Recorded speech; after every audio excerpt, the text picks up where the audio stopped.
ৰাজ্যৰ আবকাৰী বিভাগৰ প্ৰশংসনীয় পদক্ষেপ। লকডাউনৰ সময়ছোৱাত প্ৰান্তে প্ৰান্তে হেণ্ড চেনিটাইজাৰ বিতৰণ বিভাগটোৰ বিষয়া কৰ্মচাৰীসকলৰ।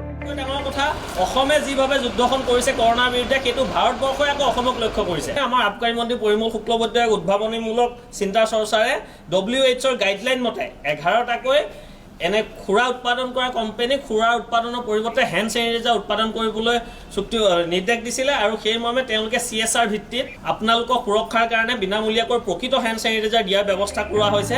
ৰাজ্যৰ কেইবাটাও সুৰা প্ৰস্তুতকাৰী প্ৰতিষ্ঠানক লকডাউনৰ সময়ছোৱাত সুৰা উৎপাদন নকৰি চেনিটাইজাৰ প্ৰস্তুত কৰাৰ নিৰ্দেশ দিছিল আবকাৰী মন্ত্ৰী পৰিমল শুক্লবৈদ্যই।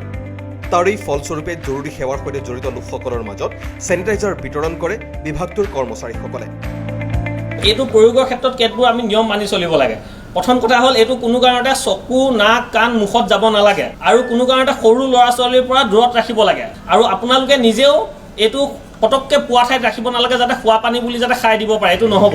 উল্লেখযোগ্য, লকডাউনৰ সময়ত বৰাক উপত্যকাৰ দায়িত্বত থকা মন্ত্ৰী পৰিমল শুক্লবৈদ্য এইদৰেই বৰাকৰ বিভিন্ন ৰাজপথ চেনিটাইজ কৰি থকাৰ দৃশ্য বন্দী হৈছিল কেমেৰাত।